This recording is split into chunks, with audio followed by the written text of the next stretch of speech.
The course is really affordable, and that's the fantastic thing about it. We really want to get the course out there into the wider community, and we just think it's a course that everyone can benefit from. It's like the teaching we didn't get in school about how to manage our emotions, how to live in a healthy way, and how to do it easily and manageably. So it's life education that everyone needs, and for that reason we're not putting a premium on the course. We just want people to come and do it. Why do so many people in our culture suffer from anxiety and depression?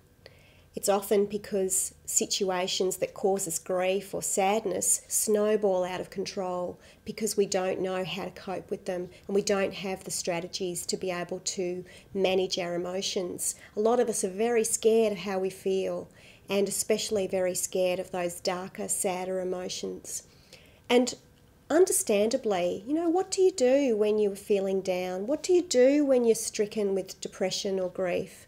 I guess for most people the answer is going to the GP and getting some antidepressant medication.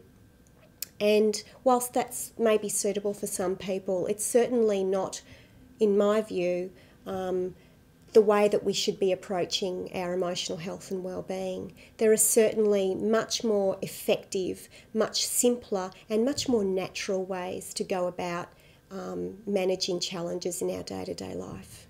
And that's what we learn in the course.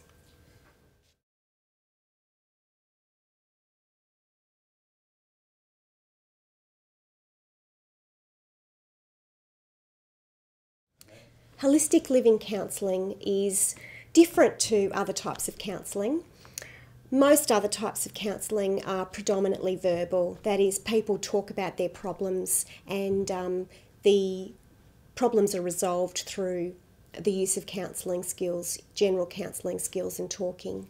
With holistic living counselling, there are more dimensions to the counselling process. To begin with, our holistic living counselling is only 30% verbal counselling, and it's 70% process work. So process work might mean experiential kind of activities that the counsellor conducts with the client. And this allows the client much more independence and self-mastery in creatively solving their own problems.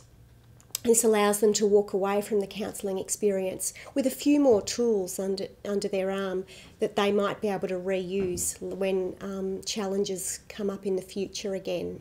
Holistic living counselling also embraces a more nurturing and caring approach. So we're not afraid to come from the heart when we're counselling others. We're not afraid of our own emotions, so we're much more comfortable with other people's emotions.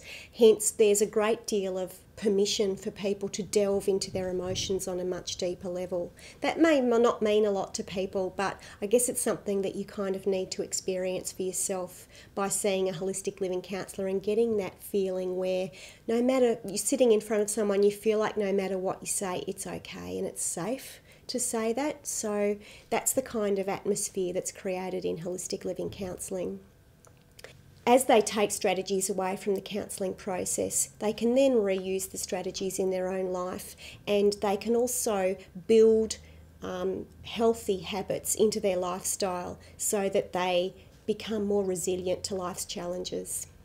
People come to holistic living counsellors generally for relationship problems, because they're suffering from depression, or they've got some sad feelings that they don't quite know what to do with.